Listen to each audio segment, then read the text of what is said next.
Class is in session, but before we begin, there's one important question remaining.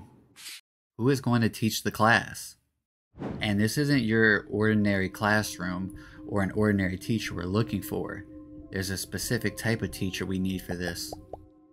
We're looking for someone who's going to help mold and shape the minds of the future generation. You may be thinking of Todo or possibly Nanami. Good choices, but they're not the choice, and there can only be one choice, and that's Kusakabe. Remember, we are looking for the best possible teacher to shape the future minds, the next generation. Why can't it be Todo? Well, for one, he's a lunatic. He is a high IQ. He's a savant of sorcery. You see, Todo would have a criteria for who he accepts as a student for one. He isn't going to mentor or teach anybody that he just doesn't deem worthy. If they don't give him the answer he is looking for on his introductory question, that is automatic out for him, and he may also beat the shit out of them. But in the rare case that he does accept somebody as a student, Todo is too distracted and enamored with his own proclivities, his own interest to prioritize Takata-chan meetups and things of that nature. He is the best support you could have on the field, and he will protect people, but he is not a mentor. Alright, now looking at Nanami, I think he is the one that people would be like most okay with as the sensei for the future, or someone to mentor the next generation. Strong resolve, good morals, he knows jujutsu. He may not be the top tier grade 1 sorcerer, but he knows what he's doing. He checks off almost all the boxes, so what could be missing? And honestly, it's just who he is. It's his mindset. He always limits himself. He never fully opens up. I feel like Nanami was the man in limbo between salaryman and sorcerer man. As a sorcerer, he can't fully tap into letting yourself go and just being your crazy, full, unhinged self like, say, Gojo. And to be fair, there's also the point of this is a jujutsu world. The mentor is someone that you want to also be able to advance the student or the person in jujutsu, curse energy. Nanami knows his shit, but not to the extent of the actual number 1 senpai in Jujutsu Kaisen, Atsuya Kusakabe. Kusakabe checks just about all the boxes that Nanami has, but he can also shape the person's mind in Jujutsu. He can help advance them and teach them about domain, simple domain. He's the head of the new shadow school. That's automatically going to give them a simple domain, which is huge. But he also knows the workaround about barriers, curse techniques. He is the one who orchestrated a great deal of the plays in the Shinjuku Showdown. Okay, so he might have fumbled a bit in chapter 235, and it was a big fumble. Other than that, he was the main guy setting the plays up, rallying the troops. This is something that Nanami would never be able to do if given they swapped circumstances. And through Wiwi's technique, he was able to teach Yuji how to do simple domain and work on his curse energy efficiency. And sure, it is a bit crazy to say the best teacher in Jujutsu Kaisen is someone with no curse technique, but even with that against him, he is still respected by all his peers. Sure, Kusakabe isn't the strongest character in Jujutsu Kaisen or the smartest, but he is a good balance and base level of all-encompassing things of what you would want in a sorcerer. He comes off a bit cowardly when we first meet him, and honestly, I think everyone, including me in the fandom, thought he was a puss. But he always acts in the important moments. He chose to step in front of Miwa and save her from that Uzumaki.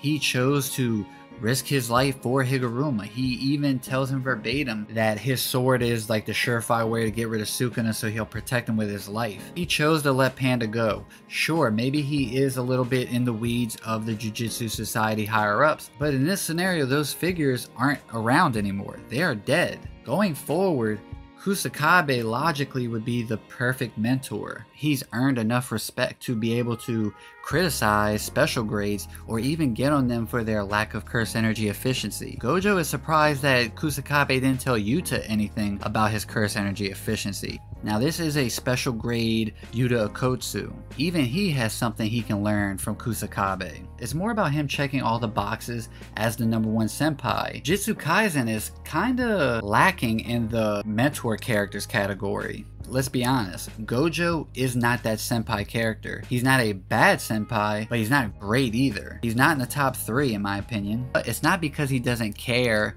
or that he lacks the wherewithal to help nurture somebody. It's just everything is so easy for him, it's hard for him to lower himself to a level that he can teach, like Simple Domain for instance. I know I got Toji on the thumbnail, but I just thought that was a cool picture. Let's be real, he is not a senpai. Best thing he ever did that's close to being a senpai was leaving. Yikes, that's kind of harsh. And Principal Yaga, he is one that I did consider for this. Never a huge fan of Principal Yaga. Where was he at when it came to Suguru Geto? I'm not blaming Yaga for Geto turning, but I would have liked to see a panel with him checking up on him, like he did for Gojo. Like Principal Yaga was in a tug of war between his indecisiveness and the higher ups. A good guy and a good teacher, but he's not the best senpai. One thing that I believe gets kind of overlooked about Kusakabe actually came in chapter 269, almost mirroring Nanami in the very beginning of Jujutsu Kaisen, where he tells Yuji that he's just a kid, it's an adult's job to look after the kid. Kusakabe goes a step further and tries to erase that feeling of guilt that the younger students have for their faults in the Shinjuku Showdown, saying how he felt originally about Yuji's execution and Gojo messed up by not getting rid of Yuji in the beginning. He's the one to remind them that they all had a role to play, they all made their mistakes. Things happened, but now they just need to be teenagers. Let the adults deal with the aftermath. And I think this is so important, specifically for what Megumi and Yuji went through.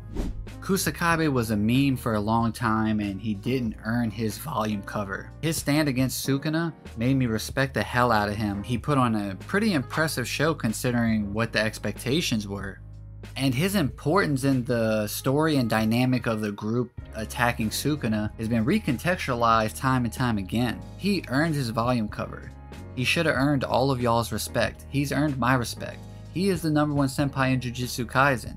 That could be because JJK is lacking in senpai characters, but maybe there is the possibility that Kusakabe is one of the most realistic, grounded senpais we've seen in a while in Shonen Jump. This video is just to appreciate Kusakabe. Characters like him don't get the shine. He is the substance that helps round out the cast in Jujutsu Kaisen. And his actions in chapter 269 helped solidify how I felt about Kusakabe. He was nowhere near my top 10, but he is for sure in my top 10 as of now. He may not be a fan favorite, but I know people who do like him really ride for him. I know there's a certain Kusakabe fan in Alonzi's community. Shout out to that Kusakabe. I feel like y'all are going to yell at me if I don't at least mention Higuruma, which Higuruma has the intelligence and he'll quickly adapt to learn more about Jujutsu, but he still himself has stuff to learn if he continues on being a sorcerer like it seems. And I also don't think he has the mentality to be a teacher. He is more like a guiding light. That'll do it for me. Appreciate you staying for the whole video. Stay normie, stay weeb, shit even in between is fine. Until next time, peace.